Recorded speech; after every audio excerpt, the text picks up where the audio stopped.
Class, welcome to U.S. history. I assume you're all 10th, 11th, or 9th grade? Somewhere in that Seniors? Okay.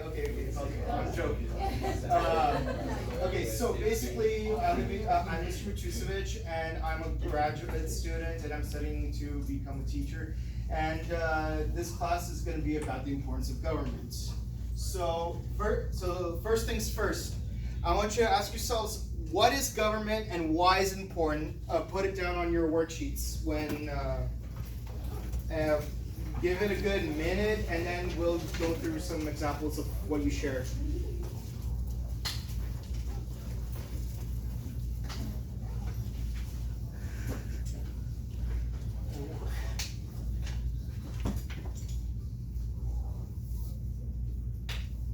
What is government? Why is it important?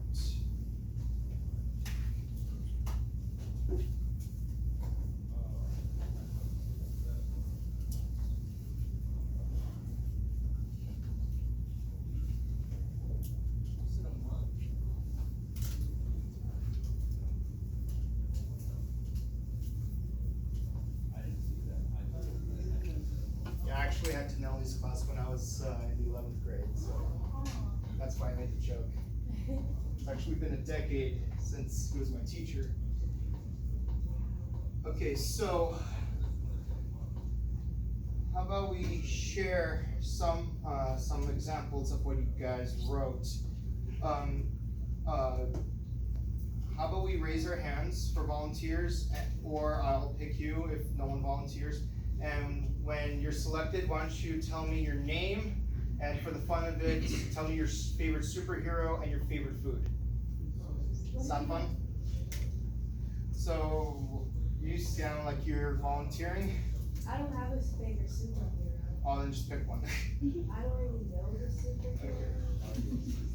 Superman. Okay, what's your name? Nyla. Nyla. Okay, and what do you think is government and why is it important? Government is a system that protects and enforces the law. Interesting. Anyone else have said something similar or something completely different? Anyone? How about you, sir? I chose the same thing. Pretty much the same thing? Yeah. Name and favorite superhero. My name is Brandon, and my favorite superhero is Okay, cool. That's cool.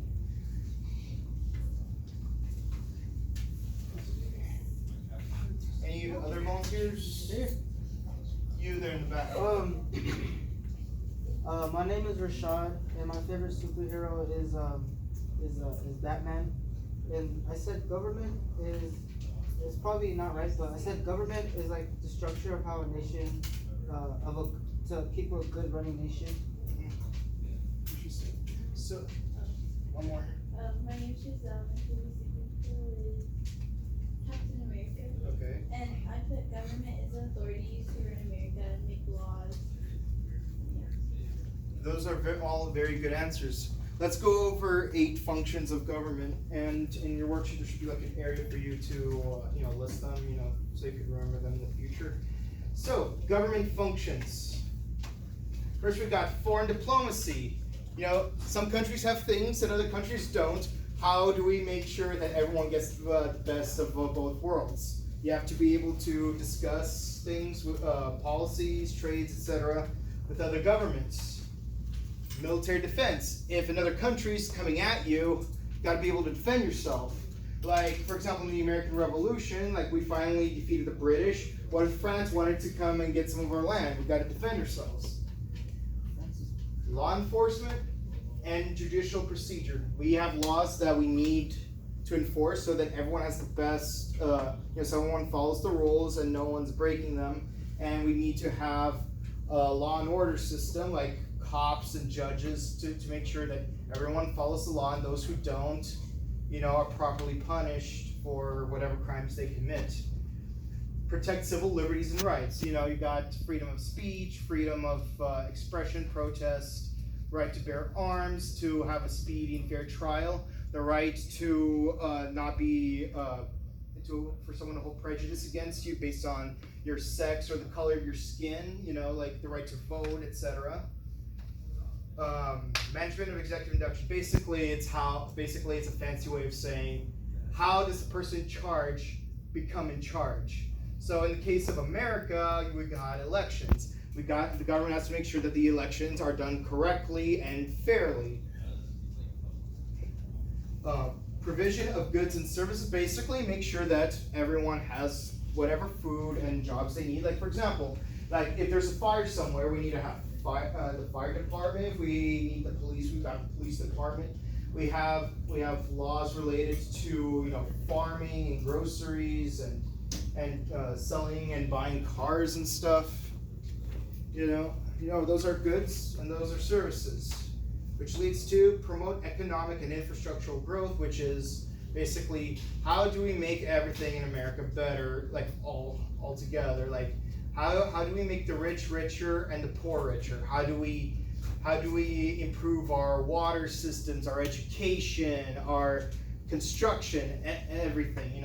Basically government has to do everything in its power to make your country the greatest it could possibly be. So you probably have heard of something called the left-right political spectrum.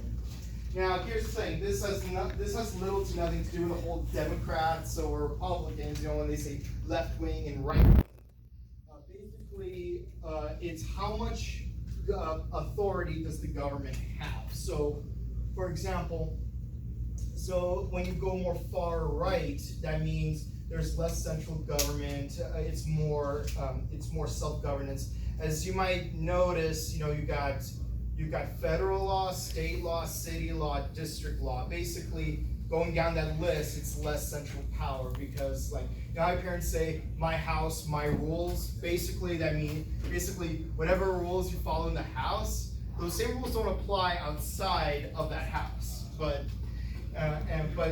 far left means there's more central government. The federal government controls more things in our society. So the far left extreme would be anarchy, which means it's every man for himself. No rules, just do whatever you can to survive. While in the far left, you've got governments that have full control. Like we had kings who controlled monarchies, and we've got dictators who controlled, like fascist Italy, Nazi Germany, and socialist and communist Russia. And trust me, I've been there. You do not want to be there. Does anyone have any questions about everything we've covered so far? Just raise your hand. So everyone understands everything so far. Oh. Yes? When you said the government's whole thing is to make the rich richer and the poor richer, do you think Yeah, everyone has to improve their quality of life. Of course, the rate at which everyone becomes richer is not necessarily the same. There's a lot of nuanced things that go into them. Like individual decisions, you've got regulations and all sorts of things. But basically, the goal is to make as few people live in poverty as possible, improve quality of life. That's basically the point of infrastructural and economic growth. Did that explain everything? Yeah. Okay. Did you have a question over there? Okay, we're all good? Okay, so for those of you who don't know what an oligarchy is, that's basically kind of like a monarchy but with smaller states. Basically, that's how feudal Japan was run. Now, but here's the thing though, what is a perfect government? Well, basically, there is no such thing as a perfect government. I want to play this clip from Star Wars, but there's no audio. Basically, to describe what happens in this clip for those of you who haven't seen the movie, they're discussing I don't trust politicians. Well, I trust a few. It's like, well, what kind of government? And he's like, I don't trust the system. And she's like, what kind of system do you think we should have? And he says, I think we should have a system where everyone comes together, has a discussion on what is best for the people, and enforce it. And then she says, well, that's exactly what we do. But the problem is, not everyone agrees on what to do. So he says, someone should make them. And she says, well, why should we? Who should? Someone wise. You? No, not me. Someone wise. And she's like, well, that sounds like a dictatorship. And as a joke, he says, well, if it works. It's not as fun as actually hearing the video clip, but we have audio problems. So my next question is, what kind of government is America and why? There should be a question on your sheets related to that. If not, make room for it. because I think 2 pages didn't get printed out. But basically, think with this chart, where on the spectrum do you think America is and why? Give it a moment, like write it down, and then we'll share it.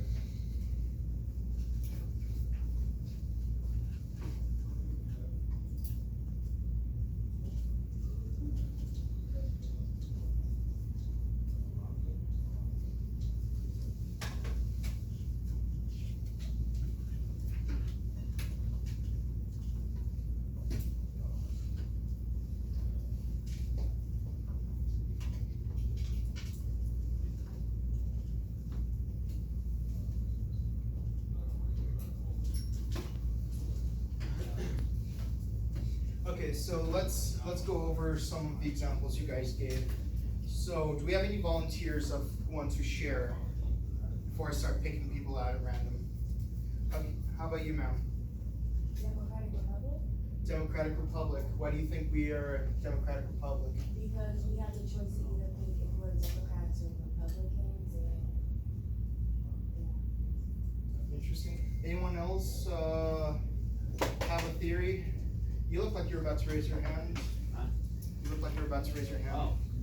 Then we're a democratic republic because we do have a government, but we do choose who runs the government. Right. Anyone else? Anyone? How about you, sir, with the My Hero Academia shirt? I think the government is a democratic republic because the government has power but not full power. Does anyone know the difference between absolute democracy and a democratic republic? No? Okay, well basically let me tell it to you like this. So American history, we just won the Revolutionary War. Now we need to decide what kind of government we need to have moving forward. We can't have anarchy because that's the way it already is. Like it's every man for himself. We need to establish some laws and enforce them.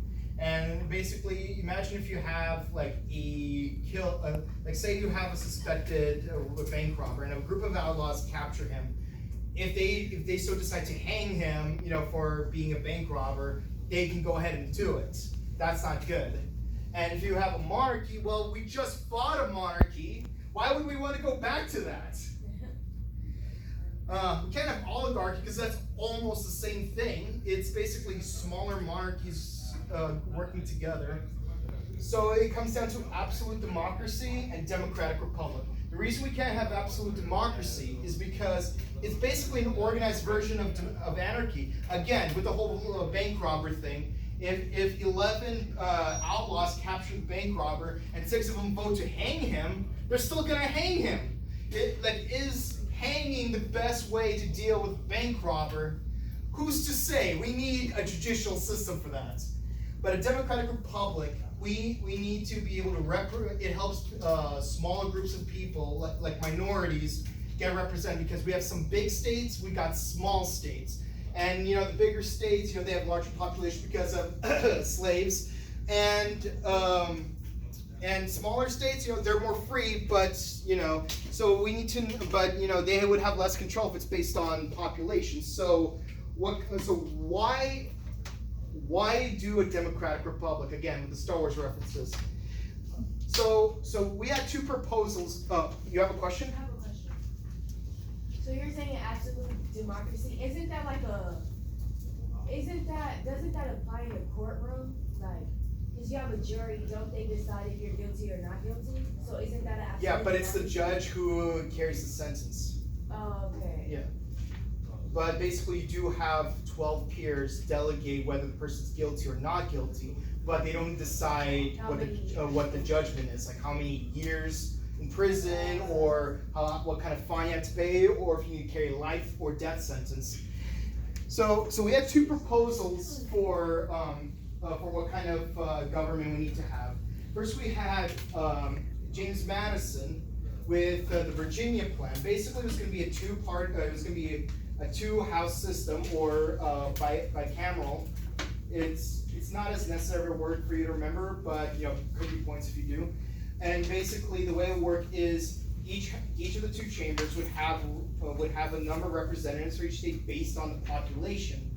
and basically, you know, we needed a strong national government. But the thing is, this would heavily favor the population, the bigger states, because there's 6 big states, 7 small states. So if we had that system, the small states would have less representation.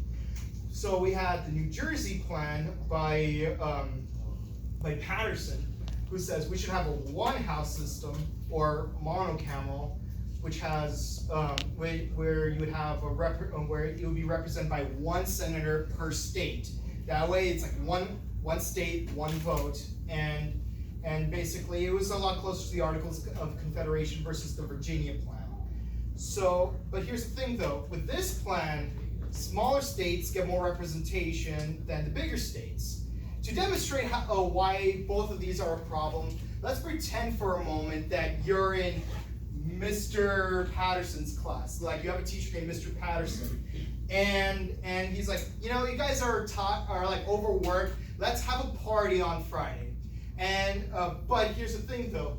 Should we have a pizza party because pizza's good food, or should we have an ice cream party because it's hot and, you know, like you want to cool off? So let's pretend for a moment that you're at Mr. Patterson's class and he wants you to put it up for a vote. Raise your hand if you'd rather have a pizza party. Raise them up high. Raise them up high so I can see it. Okay, 1, 2, 3, 4, 5, 6, 7, 8, 9, 10, 11, 12, 13, 14, 15, 16, 17, 18, 19. So we got 19 people for. Oh, sorry. So you got 19 people for pizza party, and who votes for ice cream? Raise them up high. 1, 2, 3, 4, 5, 6, 7, 8, 9, 10, 11. Okay, so in this system, the pizza party wins. Now let's assume for a moment that you have Mr. Madison as your teacher, and he says, hey, you know what? Why just have a party with just us? Let's have a party with, why don't you bring up to 10 friends with you to this party? But you're voting not just for yourself, but also for your friends. What? So like, for example, if you're bringing 4 friends, that's 4 votes for you. Now, I want you guys to look at the cards I handed you at the beginning of class. The number on your card represents how many people are bringing to this party. So everyone who voted for a pizza party, raise your card up. Wait, what? So we've got 6 plus 10, that's 16, 19, 19 plus 7 is 26, we got 32, 60, you got 32, 38. Well, basically you guys get the point. Yeah. Yeah, now who wanted for the ice cream party? Yeah, completely different story. So now there's a possibility that the ice cream party is gonna win instead of the pizza party, because now you have because now the number of guests you're bringing, there will be more people who want ice cream than there are people who want pizza. That's basically the problem with both of these systems. So how do we get a Congress that fits the best of both worlds? How do we represent all 13 colonies? So we've got the Connecticut Compromise, or the Great Compromise as it is known. Basically, it's a 2-house system where one has the House of Representatives, which has representatives based on the number of populations per state, and you've got the House of Senate, which has 2 people per Senate. Oh, you have a question? Okay. So that way, you have one house where each state has the same amount of power, and you've got another house where population has more power. Are you guys with me so far? Yeah. You have no questions? We're all good? Hunky dory? Okay. So, and that's how our system works now. And as it is in our current Congress, you know, we have 100 senators for 50 states, and we got 435 representatives across all 50 states, and in order for a bill to pass and go to the executive branch, a bill needs to pass both houses, but they have to have two different kinds of majorities. The Senate needs a 51% majority, which is 50 senators, and the House of Representatives needs a 2/3 majority, or 290 representatives. If you got 290 representatiors and 51 senators agreeing to pass a bill, then it goes to the president, who has to sign off on it or veto it. We're gonna get into that later on with Mr. Dinelli's class. And at the bottom, I just showed you, it's a image of what our current representation is in both houses in terms of Democrats versus Republicans. Yes? All be in the same place? Like representatives or like? Oh no, they have two different chambers, where like you have one room for the representatives and another room for senators, so they But could they're vote. all sitting in there? No, they're both sitting separately from each other, and so you have one room with just representatives making their 2/3 vote, and another room with senators making their 51% vote. Yeah, but I'm saying in the representatives room is 435 people? Yeah, all 435 people are in the same room. I thought you were asking if all 535 people were Yeah. together. Okay, and how do we choose our president? Well, we use a thing called electoral college, a very complicated system that has a lot of people confused, but I'll try to explain as quickly and as simply as possible. Basically, in order to make sure that everyone's fully represented, when you vote for your president, you're not actually voting for the president themselves, you're actually voting for electors, and they will vote for the president for you. Basically, each state has a minimum of 3 electors. 2 of them representing how many Senate seats you have, which is 2 for every state, and the rest of them are for the House of Representatives. So California has 53 representatives and 2 senators, so California has 55 electors during the election. The way it works is each district votes like Democrat or Republic. Obviously there are other parties, but just keeping it simple, if you have if you got 51% of the districts in each state voting for Democrat, for example, then all 55 California districts go to the Democrat candidate, even though some of them voted for a Republican. While in Texas, if the majority of them voted Republican, then all of them go to the Republican candidate. And the reason why there's 3 extra electors compared to the number of people in Congress, because Washington D.C. gets 3 of its own. It's kind of only during the Electoral College does Washington D.C. count as a separate state, so it automatically gets 2 senatorial electors and 1 representative elector. So that's why we have 538 electors. And of course, whoever gets the simple majority of electoral votes wins. So if you got 270, congratulations. In December, you become president. And some people have a problem with this because in California, this many people equal 1 elector vote, while this many people in Wyoming count as 1 electoral vote. So here's my question. Why do we still need electoral college? Well, how about we raise our hands? Anyone got any theories? Any theories? Yes, sir? So that all the states feel represented? Yes. Anyone else, more on that, wants to expand or contest? For those of you who don't know, contest means to oppose. Yes? It makes the voting process simpler.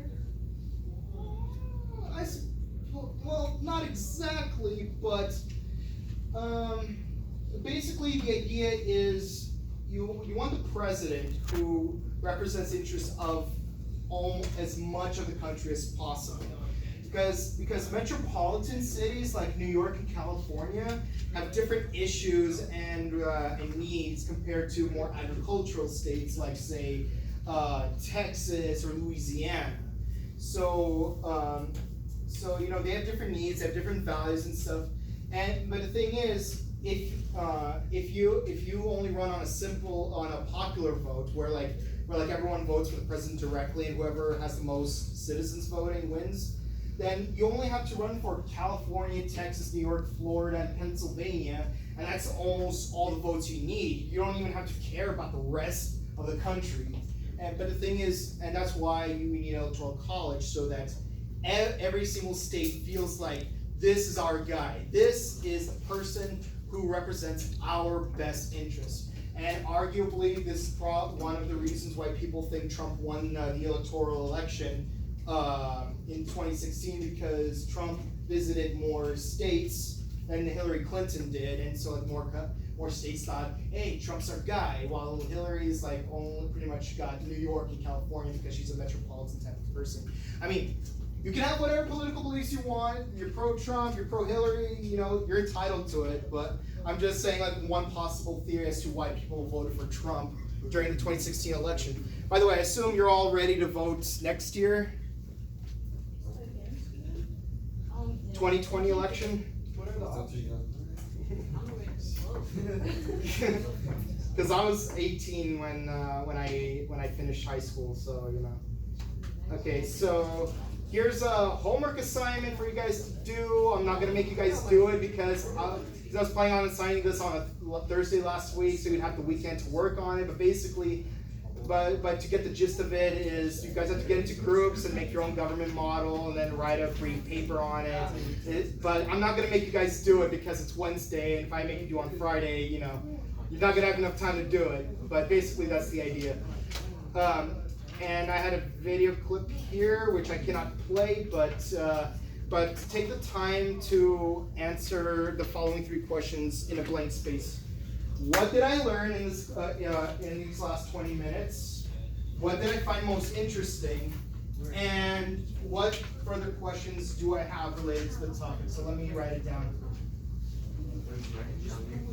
What did I learn?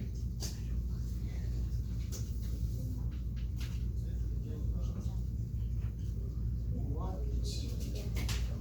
was most interesting?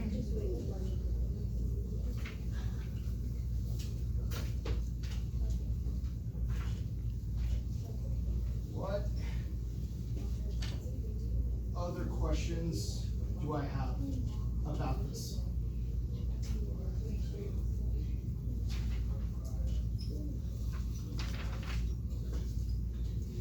Alright, we got 8 so far.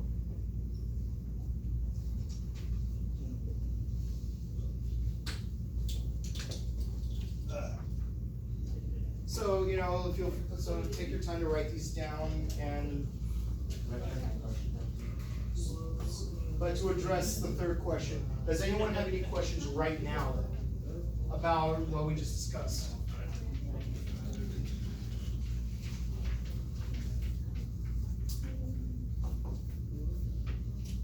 Yes? Wait, so how many electoral votes are there in total? In total, there are 538 electoral votes. That's 100 for the Senate, 435 for the representatives, and 3 more for Washington, D.C. And you need 51% of the vote, so that comes out to 271 votes, electoral votes to become president. Anyone want to guess how many presidents we've had who lost the popular vote but won the electoral vote? 13. I heard 7, I heard 13. Any other guesses? 1? 3. Any other guesses? 4. All. All? 0. The answer is 5. Ooh, I was 5 presidents won the electoral vote while losing the popular vote. The most recent of which was Donald J. Trump. Now, will the same thing happen again next year? Who knows? Maybe. I don't know. I don't read the future. But in the end, as citizens of the United States, when you turn 18, it is important to go to your elections. Not just the presidential elections, but elections, period. Vote for your congressman, vote for your senator. Everything is important because like these are people that represent you. And even if like say for example you live in California and you're a Republican and you always get a Democrat for both houses, still go and vote. Like at least that way you can say that I gave my voice and you know there's always propositions for laws that you have to like think about like federal, state, city, district laws. These are things that affect you. Like, for example, there was recently a law about changing gas prices to build more lanes on the freeway. That's kind of important because is the construction worth it? Can you afford the gas? You know, these are things to consider, you know. And always look at both sides of every issue. Always talk to people who not only agree with you, but also people who disagree with you, so you can get a better understanding of every single policy, every single law, every single candidate. Always watch the debates and everything, and you know, go vote. Country wants you. Thank you for your time.